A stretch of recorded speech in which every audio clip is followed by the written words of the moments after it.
AIIMS ಕಿಚನ್‌ಗೆ ಸ್ವಾಗತ. ಇವತ್ತು ತುಂಬ ಅಂದರೆ ತುಂಬಾನೇ ಸಿಂಪಲ್ ಆಗಿ ಇವತ್ತು ಮೊಟ್ಟೆ ಕೋಳಿ ಫ್ರೈ ಮಾಡ್ತಾಯಿದ್ದೀನಿ. ಸಾಂಬಾರೆಲ್ಲ ಚಾಪ್ಸ್ ಎಲ್ಲ ಮೊಟ್ಟೆ ಕೋಳಿ ಫ್ರೈ ಮಾಡ್ತಾಯಿದ್ದೀನಿ. ತುಂಬಾನೇ ಚೆನ್ನಾಗಿರುತ್ತೆ ಇದು ಕೂಡ. ಬನ್ನಿ ನೋಡೋಣ ಇವಾಗ. ನಾನಿಲ್ಲಿ ಕುಕ್ಕರ್ ತೊಗೊಂಡಿದ್ದೀನಿ. ಕುಕ್ಕರ್‌ಗೆ ಎಣ್ಣೆ ಹಾಕ್ಕೊತಾ ಇದ್ದೀನಿ. ಅಡುಗೆ ಎಣ್ಣೆ ಬಳಸ್ಕೊತಾ ಇದ್ದೀನಿ. ಇದು ಒಂದು 5-6 ಸ್ಪೂನ್ ಸ್ವಲ್ಪ ಜಾಸ್ತಿನೇ ಹಾಕ್ಕೊಳ್ಳಿ.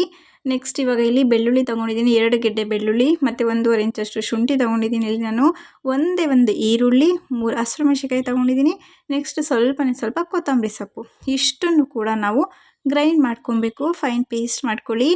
ಇನ್ನೇನು ಹಾಕ್ಕೊಬೇಡಿ ಇದಕ್ಕೆ. ಸ್ವಲ್ಪ ನೀರು ಸೇರಿಸ್ಕೊಂಡು ಫೈನ್ ಪೇಸ್ಟ್ ಮಾಡ್ಕೊಳ್ಳಿ. ನೋಡಿ ಇವಾಗ ಫೈನ್ ಪೇಸ್ಟ್ ಆಗಿದೆ. ಈಗ ಎಣ್ಣೆ ಕೂಡ ಕಾದಿದೆ. ಎಣ್ಣೆ ಕಾದಾದ ತಕ್ಷಣ ನಾನು ಡೈರೆಕ್ಟಾಗಿ ಹಾಕ್ಕೊತಾ ಇದ್ದೀನಿ. ಇಲ್ಲಿ ಏನು ಈರುಳ್ಳಿ ಒಗ್ಗರಣೆ ಆಗಲಿ ಏನು ಒಗ್ಗರಣೆಗೂ ಕೂಡ ಹಾಕ್ಕೊತಾ ಇಲ್ಲ. ಡೈರೆಕ್ಟಾಗಿ ಇದನ್ನು ಎಣ್ಣೆಗೆ ಹಾಕ್ಕೊತಾ ಇದ್ದೀನಿ. ಮೆಂತ್ಯ ಸೊಪ್ಪಿದ್ರೆ ನೀವು ಮೆಂತ್ಯ ಸೊಪ್ಪು ಕೂಡ ಚಿಕ್ಕದಾಗಿ ಕಟ್ ಮಾಡಿ ಹಾಕ್ಕೊಬೋದು. ಕಸ್ತೂರಿ ಮೇಥಿ ಇದ್ದರೆ ಅದನ್ನು ಕೂಡ ಹಾಕ್ಕೊಬೋದು. ಕಸ್ತೂರಿ ಮೇಥಿ ನಾನು ಹಾಕ್ಕೊತೀನಿ ಮುಂದಕ್ಕೆ. ನೋಡಿ ಇವಾಗ ಇದೆಲ್ಲ ಹಸಿ ವಾಸನೆ ಹೋಗಬೇಕು.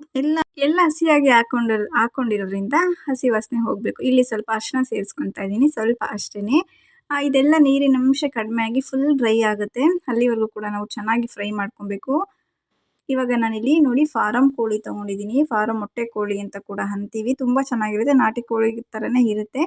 ತುಂಬ ಚೆನ್ನಾಗಿರುತ್ತೆ. ಸಾಂಬಾರಾಗಲಿ ಎಡ್ ಇಟ್ಕೊಂಡು ತಿಂದರೂ ಕೂಡ ತುಂಬ ಚೆನ್ನಾಗಿ ಬರುತ್ತೆ. ನೋಡಿ ಇವಾಗ ಇದು ಫುಲ್ ಡ್ರೈ ಆಗಿದೆ. ಎಣ್ಣೆ ಕೂಡ ಬಿಡ್ತಾ ಇದೆ. ಈಗ ಇದಕ್ಕೆ ಚಿಕನ್ನ ಹಾಕ್ಕೊತಾ ಇದ್ದೀನಿ ಇವಾಗ ನಾನು. ಆ್ಯಕ್ಚುಲಿ ಇದು 1 kg ಚಿಕನ್, ಅರ್ಧ kg ನಾನು ಸಾಂಬಾರನ್ನ ಮಾಡಿ ಇನ್ನರ್ಧ ಫ್ರೈ ಮಾಡ್ತಾಯಿದ್ದೀನಿ. ತುಂಬ ಚೆನ್ನಾಗಿರುತ್ತೆ ಫ್ರೈ. ನೀವು ಕೂಡ ತುಂಬ ಇಷ್ಟಪಡ್ತೀರಾ. ಎಲ್ಲೂ ಕೂಡ ವಿಡಿಯೋ ಸ್ಕಿಪ್ ಮಾಡದೆ ನೋಡಿ. ಪೂರ್ತಿ ವಿಡಿಯೋ ನೋಡಿ ಸಪೋರ್ಟ್ ಮಾಡಿ. ನೋಡಿ ಎಲ್ಲನೂ ಕೂಡ ಚೆನ್ನಾಗಿ ಮಿಕ್ಸ್ ಮಾಡ್ಕೊಳ್ಳಿ. ಇದರಲ್ಲಿ ತುಂಬ ಚೆನ್ನಾಗಿರುತ್ತೆ. ನೆಕ್ಸ್ಟ್ ಇದೆಲ್ಲ ಮಿಕ್ಸ್ ಮಾಡ್ಕೊಂಡು ಆದಮೇಲೆ ಸ್ವಲ್ಪ ಉಪ್ಪು ಹಾಕ್ಕೊಳ್ಳಿ. ಯಾಕಂದರೆ ಚಿಕನ್ಗೆ ಉಪ್ಪು ಹಿಡಿಬೇಕು. ಉಪ್ಪು ಹಿಡಿಲ್ಲ ಅಂದರೆ ಸಪ್ಪೆ ಅನಿಸುತ್ತೆ.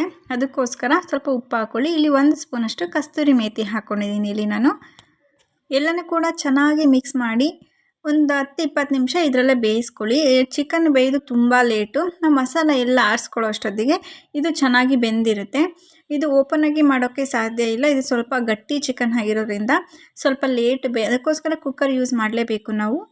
ನೋಡಿ ಇವಾಗ ರೆಡಿಯಾಗಿದೆ. ಇವಾಗ ಇದು ಬಾಗಿ ಬೇಯ್ತಾ ಇರಲಿ. ನೋಡಿ ನೀರು ಬಿಡ್ತಾ ಇದೆ. ನೆಕ್ಸ್ಟ್ ಇವಾಗ ಟೊಮೊಟೊ ಮತ್ತು ಕಾಯಿ ತೊಗೊಂಡಿದ್ದೀನಿ. 1.5 ಅಷ್ಟು ಟೊಮೊಟೊ ಹಣ್ಣು, ಸ್ವಲ್ಪ ಕಾಯಿ, ಬಟ್ಲಲ್ಲಿ ಕಾಲು ಭಾಗದಷ್ಟು ಕಾಯಿ ತೊಗೊಂಡಿದ್ದೀನಿ ಅಷ್ಟೇ. ಗ್ರೇವಿ ಸ್ವಲ್ಪ ಟೇಸ್ಟು ಆಗಿರುತ್ತೆ. ಸ್ವಲ್ಪ ತಿಕ್ನೆಸ್ ಗಟ್ಟಿಯಾಗಿ ಕೂಡ ಬರುತ್ತೆ. ಇದಕ್ಕೆ ಇನ್ನೇನು ಚಕ್ಕೆ ಲವಂಗ ಇನ್ನೇನು ಕೂಡ ಹಾಕಬೇಡಿ. ಇವೆರಡು ಮಾತ್ರ ಗ್ರೈಂಡ್ ಮಾಡ್ಕೊಳ್ಳಿ ಅಷ್ಟೇ. ಇನ್ನೇನು ಹಾಕಬೇಡಿ. ಫೈನ್ ಪೇಸ್ಟ್ ಮಾಡ್ಕೊಳ್ಳಿ. ಕಾಯಿ ಎಲ್ಲ ನುಣ್ಣಗೆ ರುಬ್ಬಿದಷ್ಟು ನಮಗೆ ಟೇಸ್ಟು ತುಂಬಾ ಚೆನ್ನಾಗಿ ಬರುತ್ತೆ.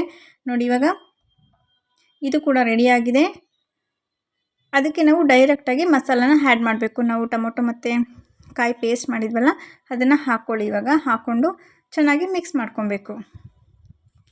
ನಾವು ಚಿಕನ್ ಫ್ರೈ ಮಾಡ್ತಾ ಇರೋದ್ರಿಂದ ಇದಕ್ಕೆ ಜಾಸ್ತಿ ನೀರು ಬಳಸ್ಕೊಬಾರ್ದು. ಇದು ಗಟ್ಟಿಯಾಗಿದ್ರೆ ತುಂಬಾ ಚೆನ್ನಾಗಿ ಬರುತ್ತೆ. ಟೇಸ್ಟು ಸಾಂಬಾರ್ಗಿಂತ ತುಂಬ ಚೆನ್ನಾಗಿರುತ್ತೆ ಇದು. ನೋಡಿ ನಾವು ಮಿಕ್ಸಿ ಜಾರ್ಗೆ ಒಂದೇ ಒಂದು ಲೋಟದಷ್ಟು ನೀರು ಹಾಕ್ಕೊಂಡು ಮಾತ್ರ ನೀರು ಸೇರಿಸ್ಕೊಳ್ಳಿ ಅಷ್ಟೇ. ಅದೆಲ್ಲ ವೇಸ್ಟ್ ಆಗಬಾರ್ದಲ್ಲ. ಒಂದೇ ಒಂದು ಲೋಟ ಅಷ್ಟೇ. ಜಾಸ್ತಿ ನೀರು ಯೂಸ್ ಮಾಡಬೇಡಿ. ಯಾಕೆ ಚಿಕನಲ್ಲೂ ನೀರಿನ ಅಂಶ ಇರೋದ್ರಿಂದ ಅದರಲ್ಲೂ ಬಿಡುತ್ತೆ. ಜಾಸ್ತಿ ನೀರಾದರೂ ನಮಗೆ ಸಾಂಬಾರು ಥರ ಆಗೋಗುತ್ತೆ. ಟೇಸ್ಟ್ ಕೂಡ ಅಷ್ಟು ಚೆನ್ನಾಗಿ ಬರೋದಿಲ್ಲ. ನೆಕ್ಸ್ಟ್ ಈಗ ಗರಂ ಮಸಾಲ ಹಾಕ್ಕೊತಾ ಇದ್ದೀನಿ. ಒಂದೇ 1 ಸ್ಪೂನಿನಷ್ಟು ಅಷ್ಟೇ. ಜಾಸ್ತಿ ನಾವು ಮಸಾಲನೂ ಕೂಡ ಯೂಸ್ ಮಾಡ್ತಾ ಇಲ್ಲ ಇದರಲ್ಲಿ. ನೆಕ್ಸ್ಟ್ ಇಲ್ಲಿ ಚಿಕನ್ ಮಸಾಲ ಪೌಡರ್ ಹಾಕ್ಕೊತಾ ಇದ್ದೀನಿ. ಇಲ್ಲಿ ನಾನು 2 ಸ್ಪೂನಿನಷ್ಟು ಹಾಕ್ಕೊತಾ ಇದ್ದೀನಿ. ನೆಕ್ಸ್ಟ್ ಇಲ್ಲಿ ಅಚ್ಚ ಖಾರದ ಪುಡಿ ಒಂದೇ 1 ಸ್ಪೂನ್ ಹಾಕ್ಕೊಂಡಿದ್ದೀನಿ. ನಾನು ಹಸಿರು ಮೆಣಸಿನಕಾಯಿ ಬಳಸ್ಕೊಂಡಿರೋದ್ರಿಂದ ನೋಡಿಕೊಂಡು ಹಾಕ್ಕೊಳ್ಳಿ ಅಚ್ಚ ಖಾರದ ಪುಡಿನ. ನೋಡಿ ನೆಕ್ಸ್ಟ್ ಇವಾಗ ಇದೆಲ್ಲನೂ ಕೂಡ ಮಿಕ್ಸ್ ಮಾಡ್ಕೊಳ್ಳಿ. ಇನ್ನೇನು ಹಾಕ್ಕೊಬೇಡಿ. ಇನ್ನೇನು ಹಾಕೋ ಅವಶ್ಯಕತೆನೇ ಇಲ್ಲ ಇದಕ್ಕೆ. ಅಷ್ಟೇ ಸಿಂಪಲ್ಲಾಗಿ ತುಂಬಾ ಚೆನ್ನಾಗಿ ಬರುತ್ತೆ. ಜಾಸ್ತಿ ಮಸಾಲನೂ ಕೂಡ ಹೆವಿ ಅನಿಸಲ್ಲ ನಮಗೆ. ಮುದ್ದೆಗೆ ಆಗಲಿ ಚಪಾತಿಗಾಗಲಿ ತುಂಬಾ ಚೆನ್ನಾಗಿರುತ್ತೆ. ಅದಕ್ಕೋಸ್ಕರನೂ ಗಟ್ಟಿಯಾಗಿ ಮಾಡಿಕೊಂಡ್ರೆ ತುಂಬ ಚೆನ್ನಾಗಿರುತ್ತೆ. ನೋಡಿ ಇವಾಗ ಕುದೀತಾ ಇದೆ. ನಾನಿಲ್ಲಿ ಸ್ವಲ್ಪ ಪುದೀನ ಸೊಪ್ಪು ಮತ್ತು ಕೊತ್ತಂಬರಿ ಸೊಪ್ಪು ಏನು ಜಾಸ್ತಿ ಹಾಕ್ಕೊಂಡಿಲ್ಲ. ನಾನು ಒಂದು 2 ಕಡ್ಡಿಯಷ್ಟು ಹಾಕ್ಕೊಂಡಿದ್ದೀನಿ. ಫಸ್ಟೇ ಗ್ರೈಂಡ್ ಮಾಡಿರೋದಕ್ಕೆ ಹಾಕ್ಕೊಂಡಿರೋದ್ರಿಂದ ಇಲ್ಲಿ ಒಂದು 2 ಕಡ್ಡಿ ಹಾಕ್ಕೊಂಡಿದ್ದೀನಿ ಅಷ್ಟೇ. ಪುದೀನ ಸೊಪ್ಪು ಹಾಗೆ ಕಟ್ ಮಾಡಿ ಹಾಕ್ಕೊಂಡಿರೋದ್ರಿಂದ ಅದರ ಫ್ಲೇವರೇ ತುಂಬ ಚೆನ್ನಾಗಿರುತ್ತೆ. ಇಲ್ಲಿ ಸ್ವಲ್ಪ ಉಪ್ಪು ಹಾಕ್ಕೊತಾ ಇದ್ದೀನಿ. ಉಪ್ಪು ನೋಡಿಕೊಂಡು ಹಾಕ್ಕೊಳ್ಳಿ. ಫಸ್ಟ್ ಕೂಡ ಹಾಕ್ಕೊಂಡಿರ್ತೀವಿ. ಅಷ್ಟೇ, ಇನ್ನೇನು ಹಾಕ್ಕೊಬೇಡಿ ಇದಕ್ಕೆ. ಈಗ ಕುದೀತಾ ಇದೆ. ಇವಾಗ ಇದಕ್ಕೆ ಕ್ಯಾಪ್ ಕ್ಲೋಸ್ ಮಾಡಿ ಒಂದು 4-5-6 ವಿಷಲನ್ನು ಕೂಗಿಸ್ಕೊಳ್ಳೇಬೇಕು. ಯಾಕೆಂದರೆ ಇದು ತುಂಬಾ ಲೇಟು ಬೇಯೋದು. ಚಿಕನ್ ಬೆಂದಷ್ಟು ನಮಗೆ ರುಚಿ ಕೂಡ ಅಷ್ಟೇ ಚೆನ್ನಾಗಿ ಬರುತ್ತೆ. ಅದಕ್ಕೋಸ್ಕರ ನೋಡಿ ಈಗ ವಿಷಲ್ ಕೂಡ ಆಗಿದೆ. ನಾನು 6 ವಿಷಲ್ ಹೊಡ್ಸ್ಕೊಂಡಿದ್ದೀನಿ. ನೋಡಿ ತುಂಬ ಚೆನ್ನಾಗಿ ಬಂದಿದೆ.